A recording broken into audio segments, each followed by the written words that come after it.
Welcome to RAIN, the Real Estate Investor Growth Network with your hostess, Jen Josey.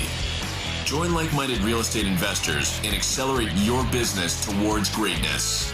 You will hear step-by-step strategies for success, interviews with real estate rock stars, and we will dig deep into past projects where we bear it all, including the good, the bad, and some just plain ugly. So get excited. Here's the bestower of badassery herself, the real Jen Josey. Listener discretion is advised. Hi, and welcome back. I'm Jen Josey, creator of RAIN, the Real Estate Investor Growth Network. Whoop, whoop. On today's episode, we have a guest that will be sharing their badassery. But before we begin, here's today's badassery bestowment, my little badass gift to you. Today's topic is the importance of having multiple exit strategies. In real estate investing, even the best laid plans can go sideways. Market shifts, buyers get cold feet, or renovation costs creep up. That's why having more than one exit strategy isn't just smart, it's essential. The most successful investors always have a backup plan or two ready to go so they never get stuck in a deal with no way out. Here are 5 reasons why every badass investor should have multiple exit strategies. Number 1, protects your investment. If your primary plan falls through, a secondary exit keeps you from taking a loss or being forced into a bad decision. Number 2, increases deal flexibility. You can pivot quickly if the market changes, giving yourself more options to profit or cut losses. Number 3, attracts more partners and lenders. Savvy partners and lenders want to see you've thought things through. They'll trust you more if you have contingency plans. Number 4, reduces stress and panic. Knowing you have options always allows you to stay calm and make smart moves even when surprises pop up. And number 5, maximizes profit potential. Sometimes your backup plan turns out to be even more profitable than your original idea. Don't miss out by thinking too narrowly. So, don't put all your eggs in one basket. Before you close on your next deal, map out at least 1 or 2 alternative exit plans. The best investors aren't just lucky, they're prepared for anything. Remember, in real estate, flexibility is your superpower.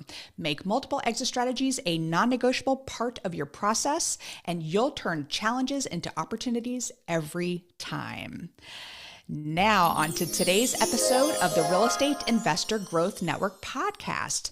Today, we have Tomás Fonseca, co-founder and podcast expert at Icons of Real Estate, a global platform that empowers real estate professionals through podcasting, networking, and education.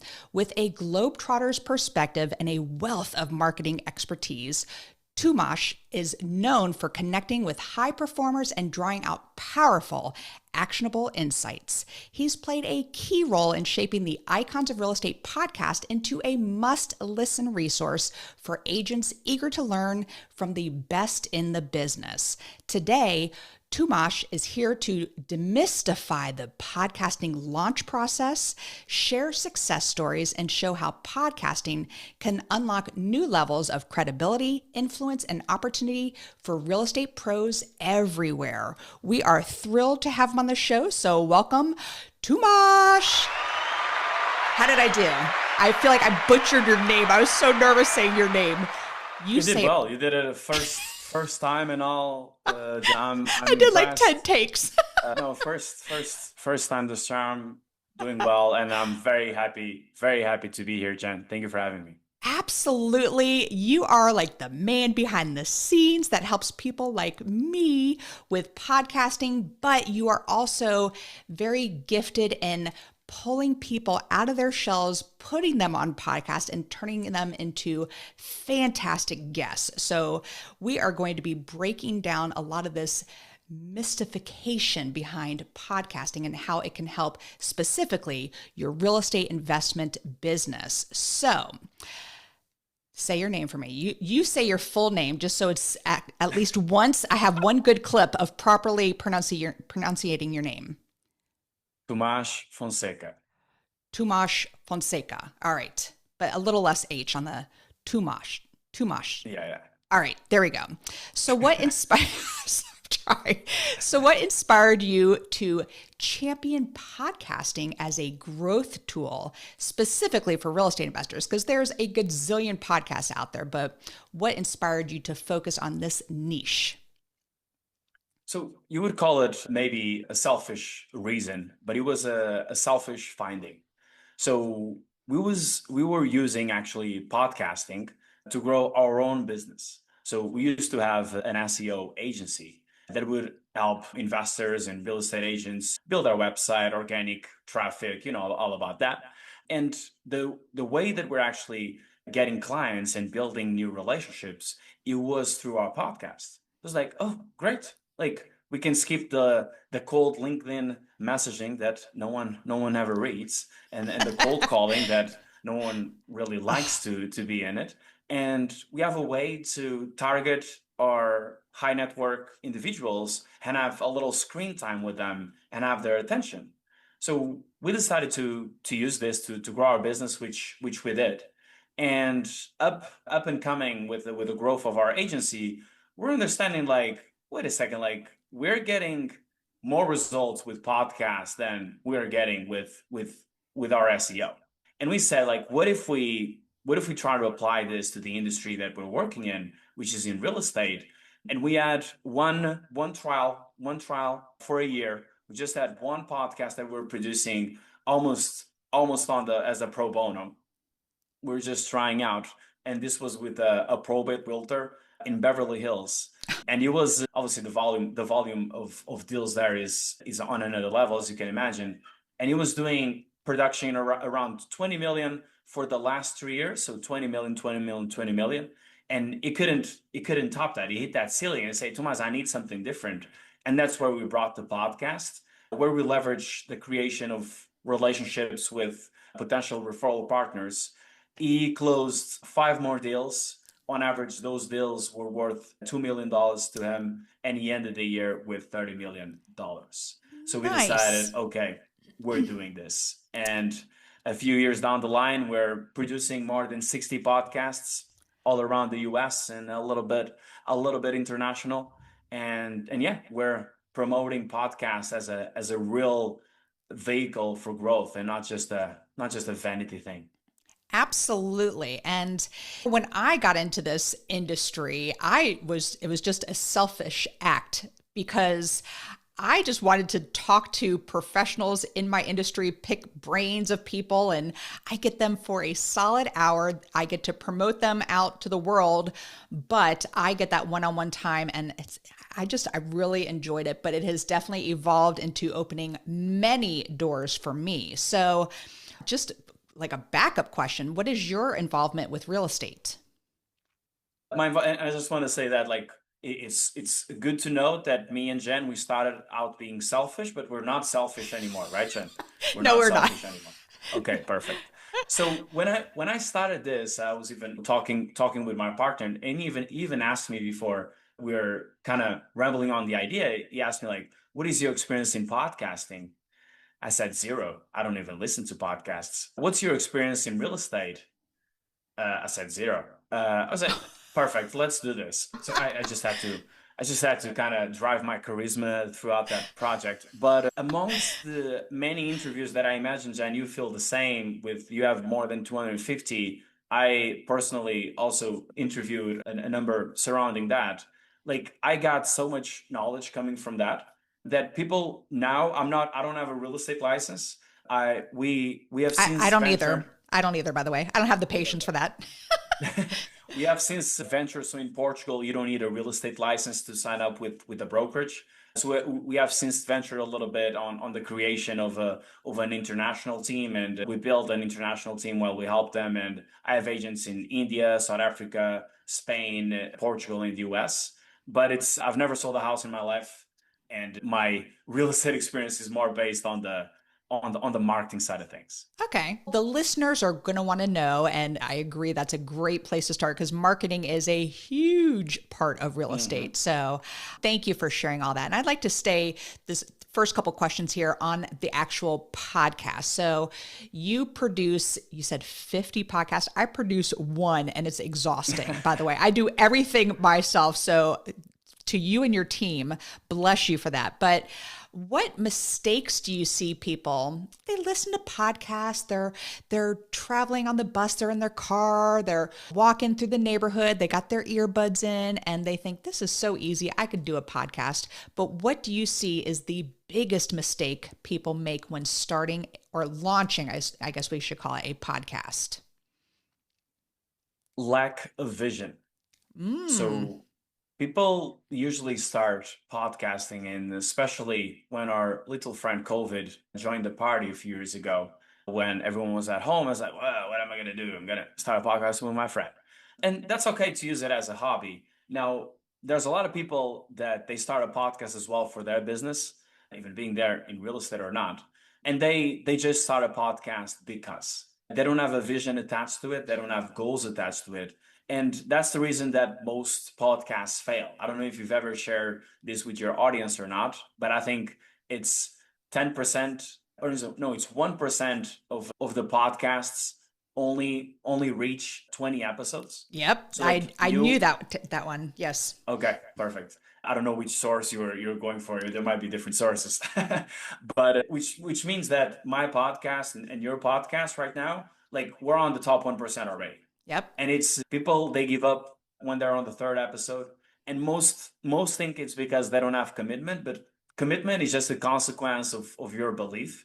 If you don't have a vision, you're not going anywhere, So that's the mistake that we've seen. We help people launch their own podcast even for the first time, even if they're, if they're camera shy, we give them the confidence. But we also sometimes pick up some podcasts that are kind of abandoned in the curb, and we give them light. And the reason was never about commitment. It was like, oh, I didn't know what to do with it.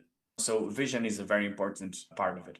Well, I'm glad you mentioned video because I fought switching over to video for the longest time. And I was because I started back in COVID, and it was the authenticity of the fact that it's a podcast. And I'm like, I'm not a vodcaster, I'm a podcaster. And I had to put my big girl panties on and suck it up and start doing full video. And that means I got to put lipstick on every time now, which, anyway, I'm not a big... If I could stay at home in my sneakers and no makeup all day, I would be a happy girl. But anyway, when you're talking about vision, are you talking about the structure of the podcast? Or by vision, what do you mean by vision? They don't have a good vision. So by vision is that a podcast is not going to be the Mardi Gras of your business, all right? So don't expect it to save it. But it's supposed to go in alignment with your business, right? And if it doesn't go on the same direction, like you're just wasting your time. So the vision here is like, what do you plan to get out of it? So we usually play the time period of like, okay, 12 months from now, what do you expect, for example, for investors? Like, how many deals do you expect to have brokered directly originated from the podcast? Because that's things that can happen. But then if you don't say like, okay, I want to broker 5 deals, if you don't say that, like you don't know if it's successful or not. And then you may get caught into the views, and then you think it's not getting enough views, or you think that it's also getting 10,000 views and you think it's being successful. But it's like, has it bring any business to you? Did it fulfill your goals? So that's why like we make the comparison of like, do you prefer a podcast that helps you close 10 deals and has 250 listeners every week, or a podcast that helps you close one t-shirt sale and has 15,000 listeners every week? Right. So it's about how strong is your ego against your wallet. So it is important to establish those goals. I'm glad you said it that way. And I kind of want to get into the structure of things because I took a course before I started podcasting and learned as much as I could. And I know another mistake people make is record a podcast and then release it right away. Like it's super smart to have 10, even sometimes 25 episodes ready to go. Yes, have that backup, that rotation there, and have different structures. So I have badass format where I interview badasses like yourself. And then I also do ones on past projects where I feel my listener, which is a smaller pool, but they are a better quality pool where I could get bigger deals and better connections through them. I don't need to be out to the masses. I'd rather be very niche and be helpful to my avatar, that person who's driving to work Monday morning, cursing that they have to still work for the man and they want to turn their side hustle of real estate into a full-time job. So that's who I am speaking to directly. So let's do a quick little grading of what you heard in my intro. And because I have used the same intro song for all 5 seasons, and I've kept the same format as well. I do a badassery bestowment, and at the end of the show, I do what makes Tomás, did I say it right? Tomás, a badass, and I use the acronym badass, and we'll get into that later, but I have kept that same structure. Do you think that's a good thing, or do you think that's hindering me? Do you think I'm like too old school? I love it. Okay. I love it. One thing that we do is we host a couple of masterminds as well, where we invite kind of industry experts that help podcasting get better. And we had this storytelling folk. His name is Robert Kennedy, if you want to look him up. And he came to us to teach a little bit of the art of storytelling in video.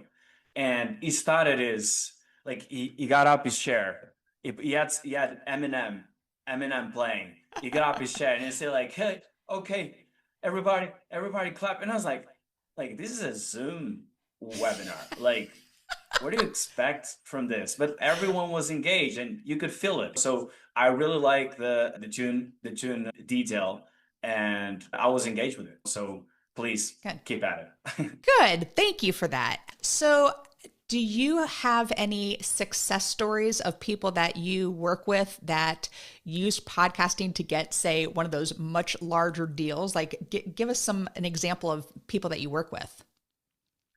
It'll be a little bit awkward if I said no, right? But like you, I'm going to say yes.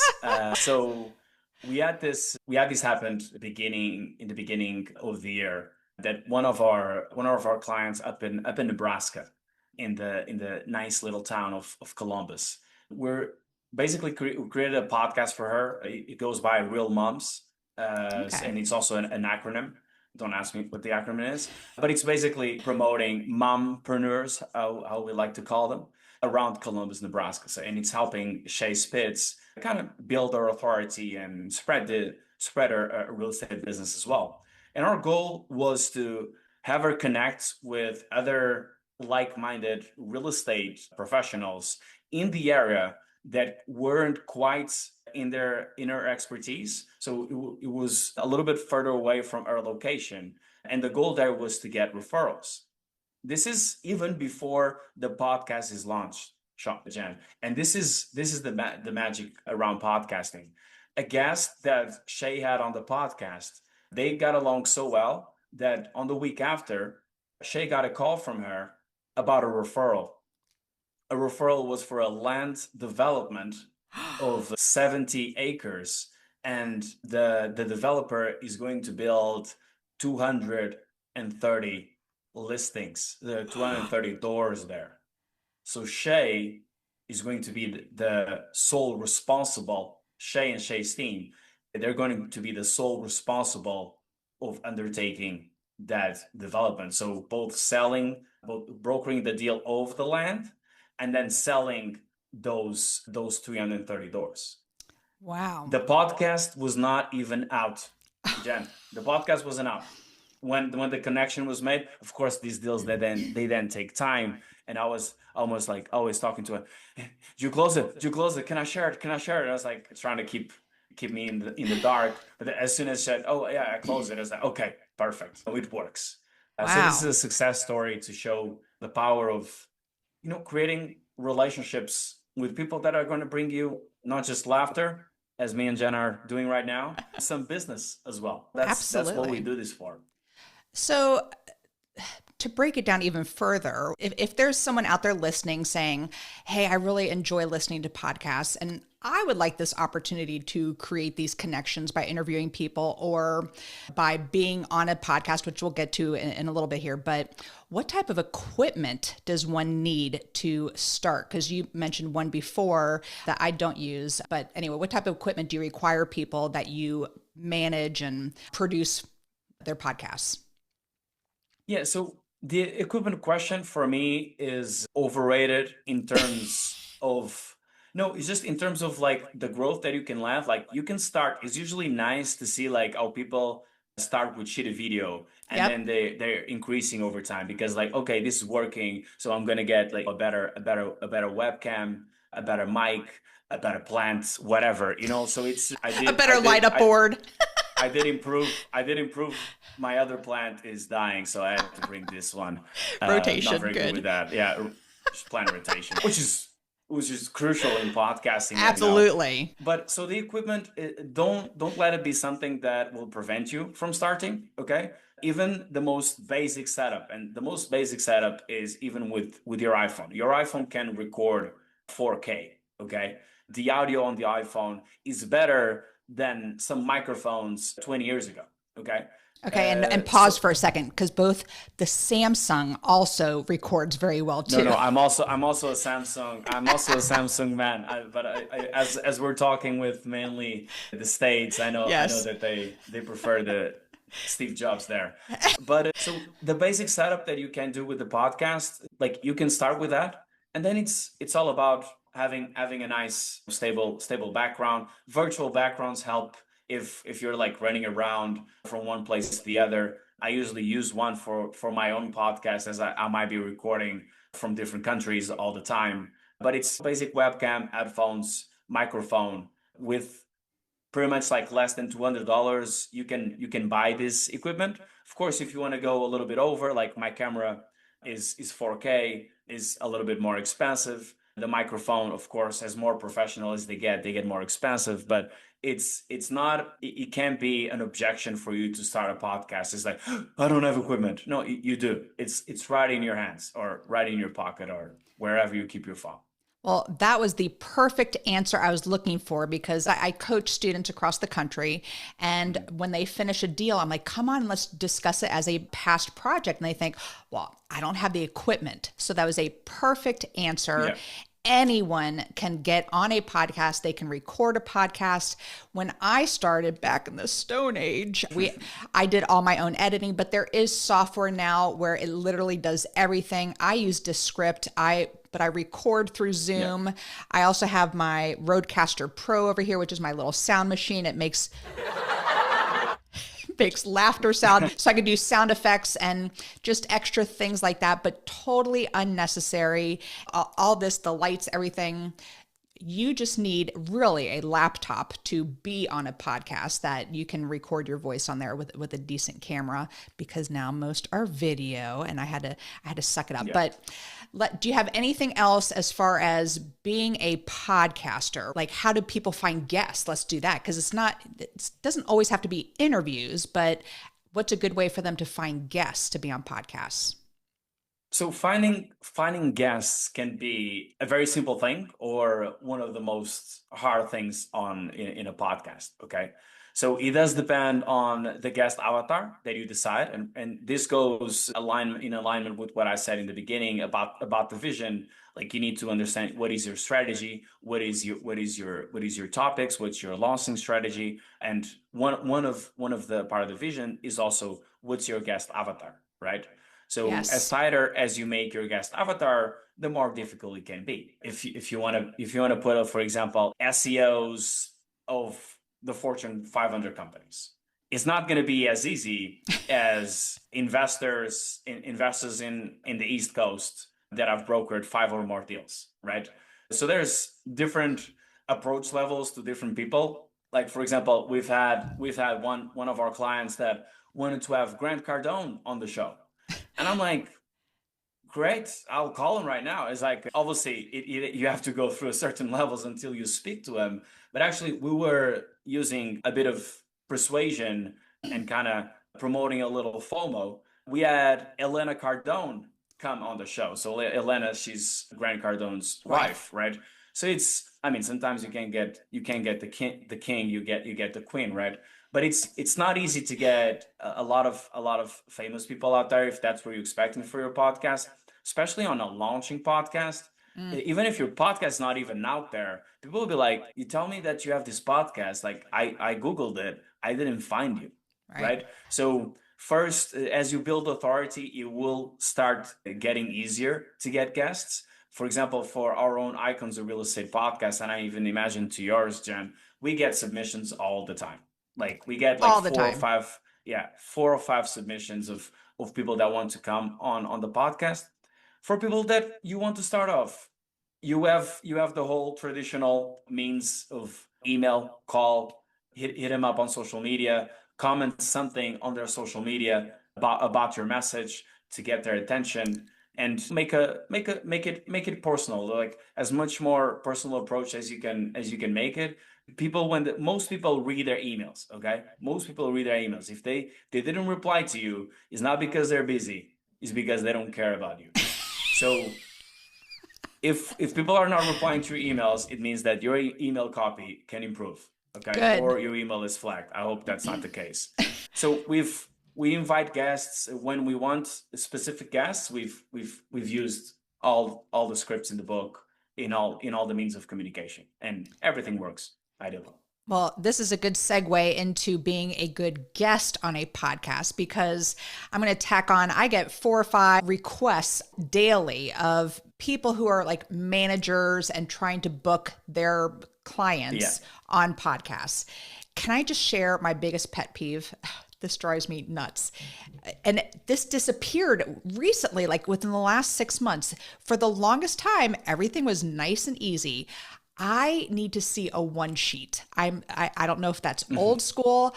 I need stop with the chat GPT BS. Like, oh, I listened to your latest episode. I was so moved by what Jim Connor said. I'm like, you did not listen to that episode. You did not listen. And that right there, when I see that in the first line, and just like you said, I stopped reading it. I didn't respond because I don't have the time to go through that. But when I see there's an attachment and there's a nice wordy email, I'm going straight to that attachment. I want to see if this guy's personality stands out. You had some great photos on yours. And I hate to be judgy that way, but I want someone who is going to be personable and that I can really tell by their one sheet. And if you don't know what a one sheet is literally one sheet of paper. It gives you an intro, something that spells it out. Here's a sample intro. It makes it so much easier for the podcaster. I don't want to read all that BS. That chat GPT generated stuff. It gives you bullets to talk about, things like that. So it's just like a very concise, and then it sparks the interest, and then I move forward. So, man, I just went off on a tangent. It's just been no. And release literally your pet peeves. Last 6 months, nobody's sending one sheets anymore. For the longest time, it was so easy. But anyway, I digress. So I still get a few. So, but I understand maybe people got lazy in that. But I think you just kind of assist me a ball there, because one of the things that we help people on is with the creation of their one sheet. Right? Good. We actually make it. I'm hugging you through the camera. Really on the cheap here. Really on the cheap. And if you maybe Jen can put on the link in the description there. But if you go into iconsofrealestate.com/one sheet, you will find our page. It looked like we kind of rehearsed this part, but we didn't. Okay, this was all natural. I promise you. And no, I'm making it feel like it wasn't natural. I do not climb through the camera and hug people very often, so I'm thrilled to hear this. And anyway. Well, I have pulled up right now on the computer, iconsofrealestate.com, but podcast framework. So this and you're giving it away for free, all this super valuable information, but this is 5 podcast frameworks to grow your real estate business, which is huge. And you talk about leveraging podcasting, building trust and relationships through podcasting, maximize leads, diversify your content for greater reach. That's a really important one. I'm not afraid to have guests on here where I know absolutely nothing about except cryptocurrency. I don't need any more of that. But like achieving long-term growth through consistency. Consistency is huge for podcasters. I release every Monday morning at 6 a.m. Eastern Standard Time, but I just went off on a tangent because I love podcasting so much. And I love that there's someone like you who is doing this for people and setting them up properly, because a lot of people just wing it. So they go to iconsofrealestate.com / what'd you say, one sheet or one page? Because it's called the same. But one sheet. So that's for the one sheet. And for the frameworks that you're talking about, it's basically a little giveaway, a little big giveaway. So that's 5 frameworks. So one is explaining our own icons framework. All right. It's not like we invented something. We basically made it better. Good. And that's how to use podcasts to grow your real estate business. Then the other one is how to be a good host. The other one is teaching you how to find guests for your podcast, which was a little of what I was discussing there. The other one is helping you how to launch your podcast. And the other one is helping you out to do the syndication of your podcast. So that's the more technical part of registration on all of the Apple Podcasts and Spotify and Amazon Music.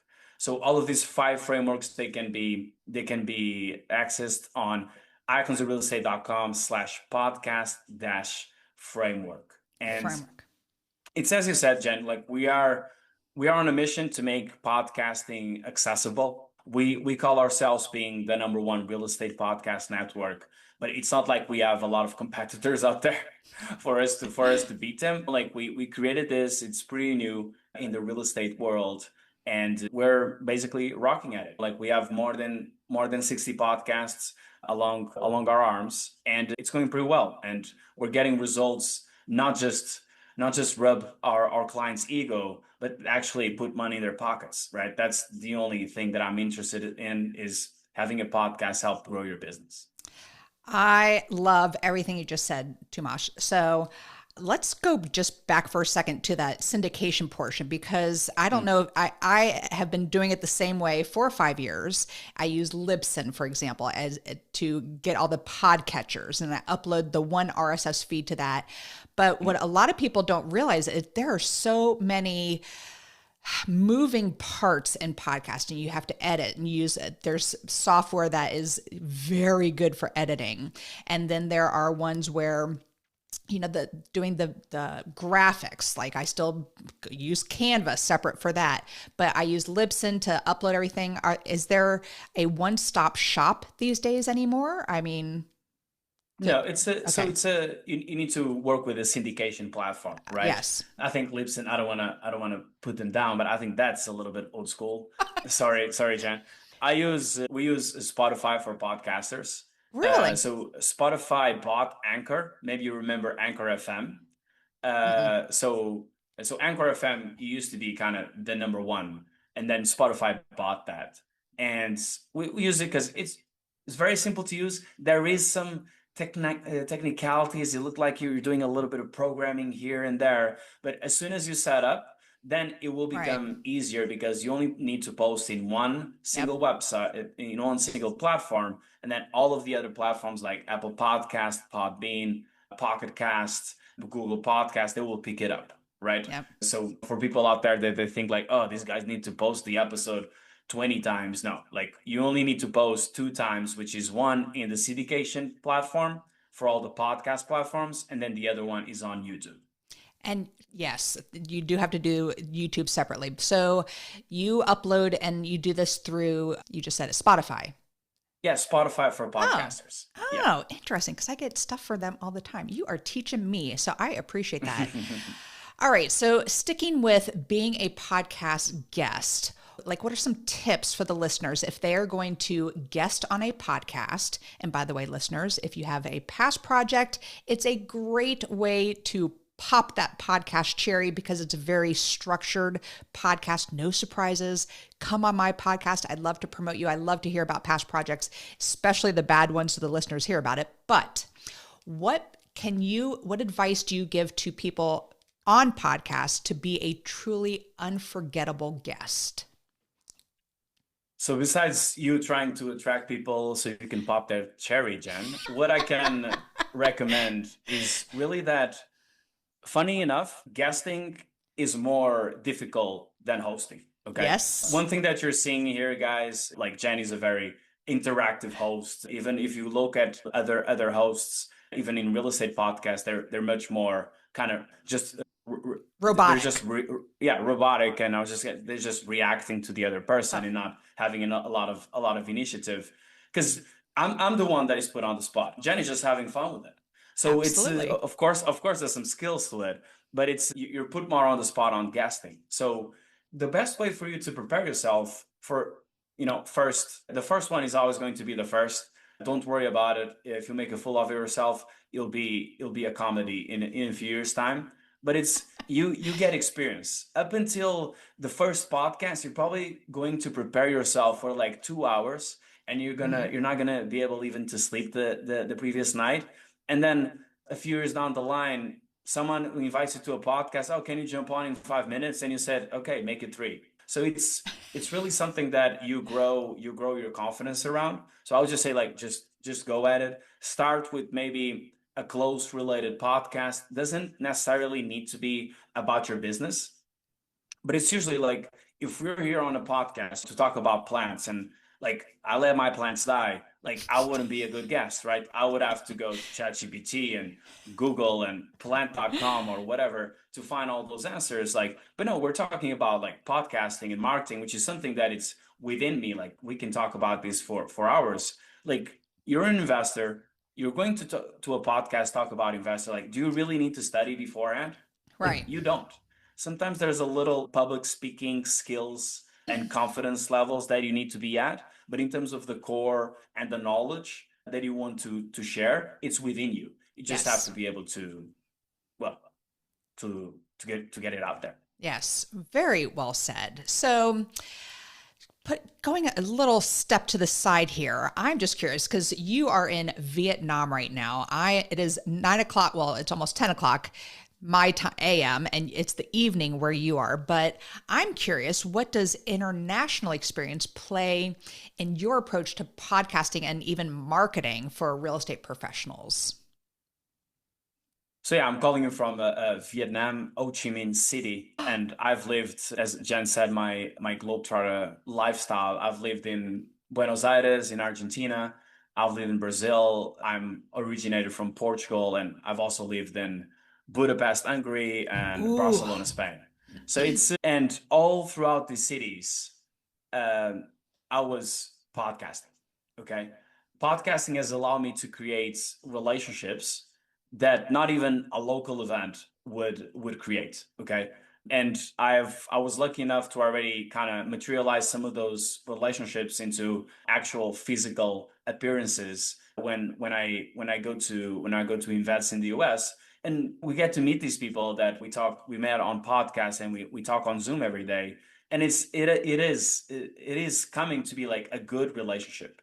So like, take it from me, like I'm always international, not pitbull style, always international, doing my business, and I'm able to grow, and I'm able to help other people grow.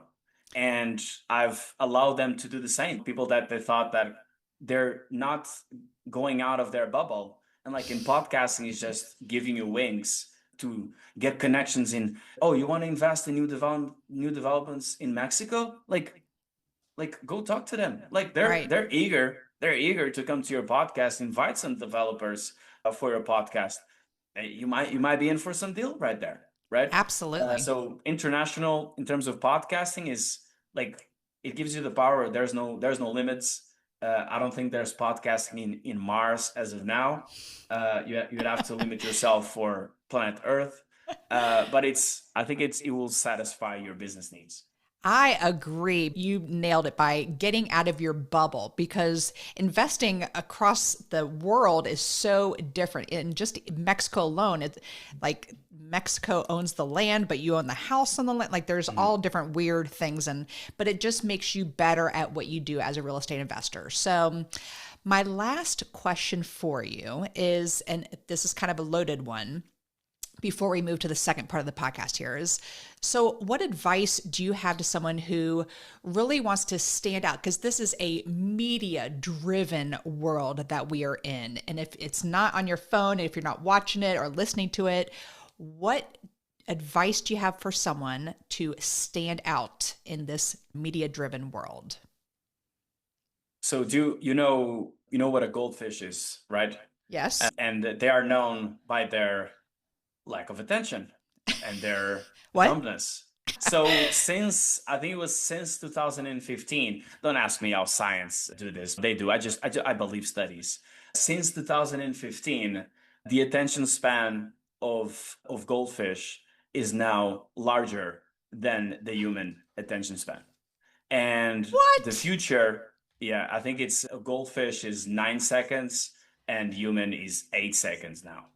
And the future that is turning to be is going, and for internet users, the attention span can even be turning to 3 or 4 seconds, which is like nothing. Nothing. So right now, you just have to kind of be okay with the fact that people don't give much crap even on the things that they're seeing. Sometimes like people are on their phone and they've been watching a reel for like 30 seconds and not even 2 minutes. 1 minute goes by that reel and they've watched 2 others. You ask like, oh, what was the reel that you watched three reels ago?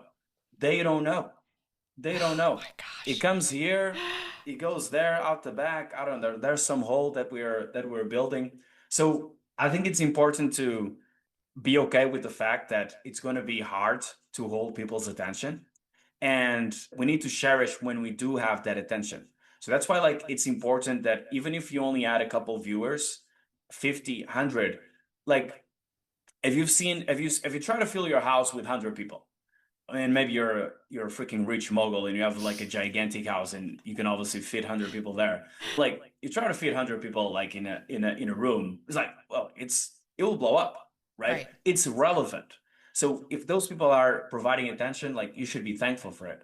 In terms of actual tips on how to stand out, is really not trying to blend in. If you try to blend in, you'll be the same as anyone else, right? So don't be afraid of being genuine. I mean, if you don't have a good personality, I don't know, maybe quit. No, I'm kidding. But don't try to blend in. Be yourself, and you'll find like-minded people. You'll find your avatar. You just have to be committed and consistent with your message, and you'll find your tribe. And I love how you brought up the whole real example, because you heard me bitching about one sheets, and I'm like, if I don't see it, I'm on to the next one, and it's that attention span right there. So Tomás, this was amazing. I want to move to the second part of the podcast, which is what makes you a badass, which clearly you are. I love that you're in this industry. And I use the acronym BADASS. I cannot spit this out right. The first letter is B for book. What is a book that's made a huge difference in your life? So I've had plenty of books that made a difference in my life.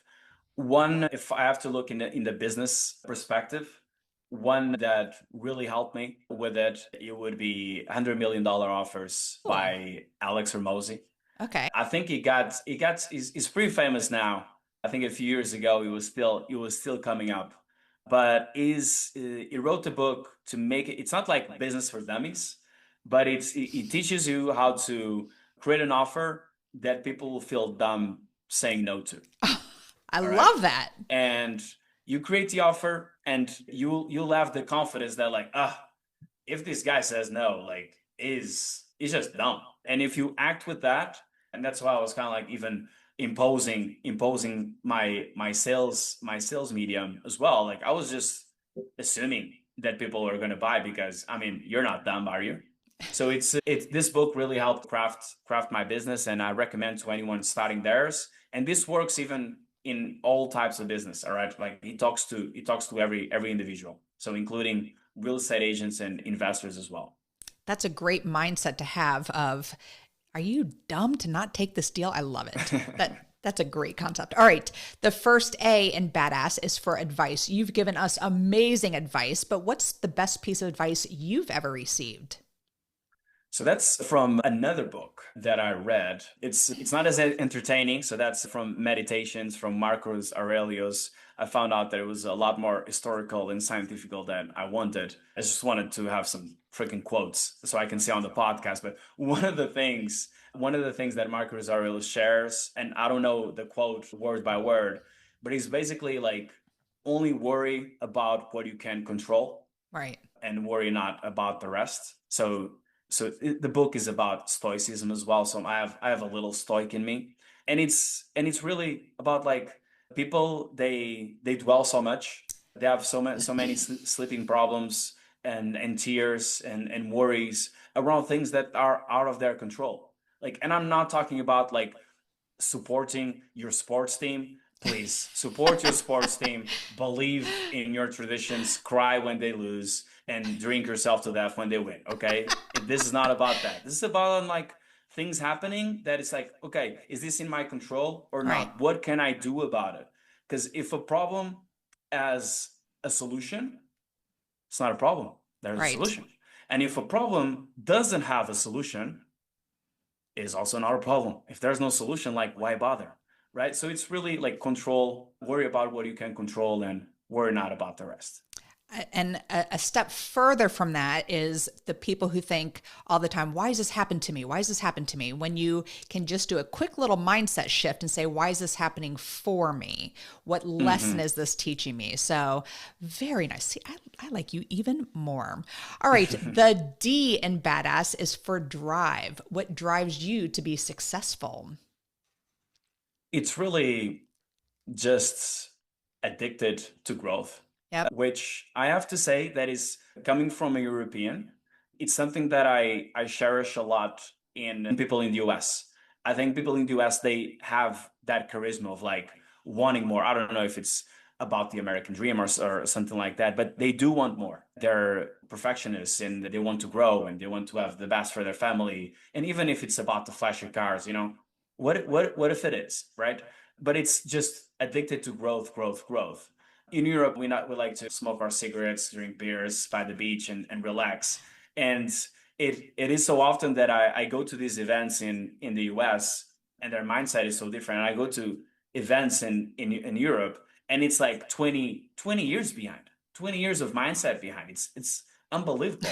So it's, for me, I've been blessed by having to deal with this market, to kind of the addiction to growth being a little bit of a, I got the bug now. I love it. And do you think you will ever be like, are you one of those people who won't ever be happy until they hit something? No. Okay. I'm already happy. Happy. I've already hit the top of my life right now. Good. And tomorrow will be another top. That's the only thing. It's the growth that makes you happy. I love that. All right. Yeah. The second A in badass is for aspiration. I'm a big goal setter. So what is a goal you are currently working on? A goal that I'm currently working on. Can I share a non-business goal? Of course. Okay, I want to climb Mount Kilimanjaro by the end of the year. Oh my goodness. How far is it from where you are right now?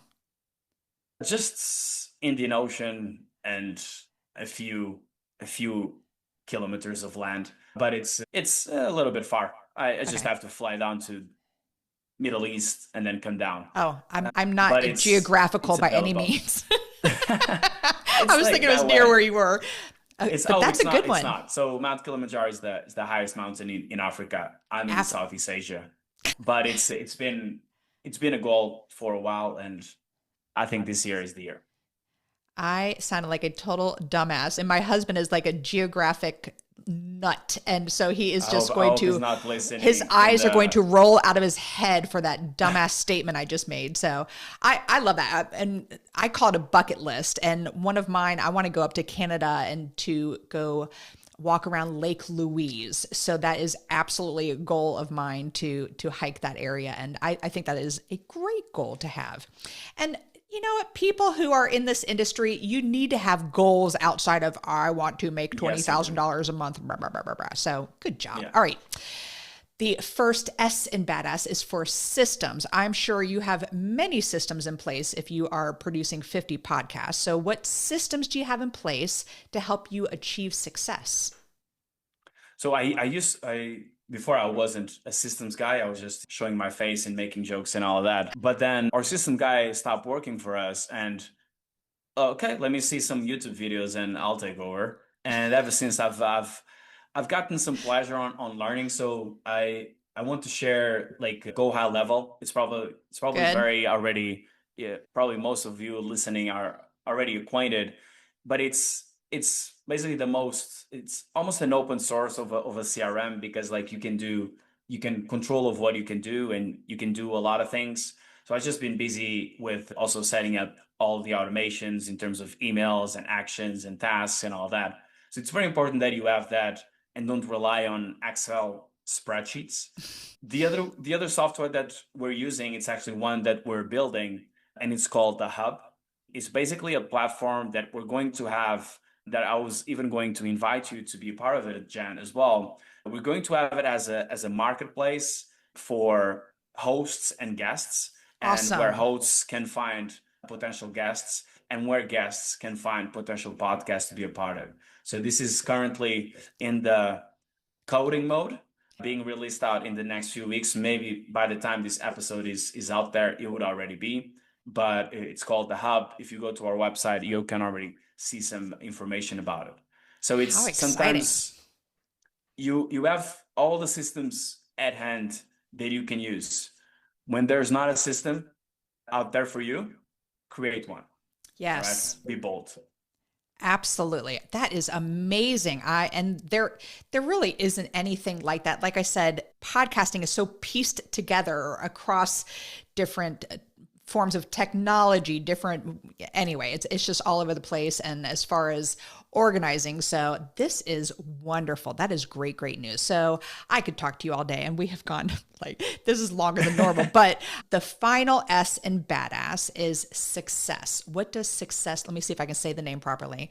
What does success mean to Tomás Fonseca? Fonseca, yeah. Fonseca. All right. So what does success mean to you? It means doing what I love with the people that I love. So it's living the best of the ability that I can throughout my life, helping as many people as I can along the way. I believe that I'm already succeeding at that and I will keep succeeding.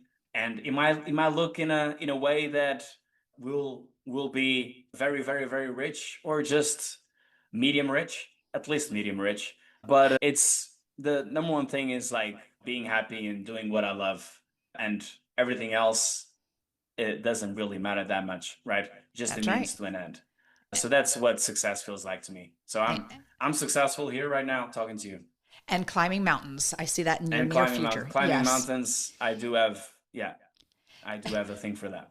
And a nugget for the listeners out there. Make sure you can say your guest's name properly and quit screwing it up like I did this whole episode. So this has been such a great interview and a little off the beaten path, but so good for my listeners who really need to break out and start using this as a marketing tool for their business. And one more time, how do the listeners find you?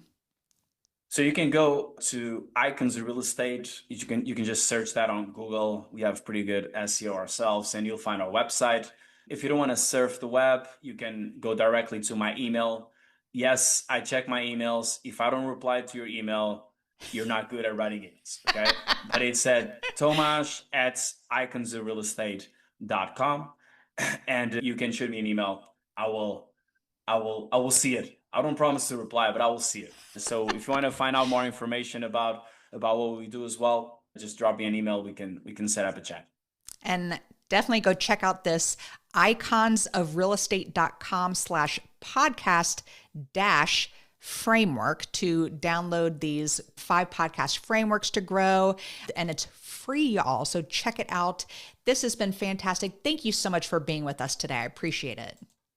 Thank you so much for having me, Jen. It was a blast. Absolutely. And that is all. Thank you for listening. We will catch you on the next episode. Now go out there and share your badassery. And don't forget, make it a great day. Take care. Bye-bye. Whoop, whoop. Thank you for listening to RAIN, the Real Estate Investor Growth Network. Be sure to subscribe on your favorite podcasting platform so you never miss an episode. If you need more badassery, you can follow Jen Josey by visiting therealjenjosey.com or become a member of RAIN by registering on rainmastermind.com.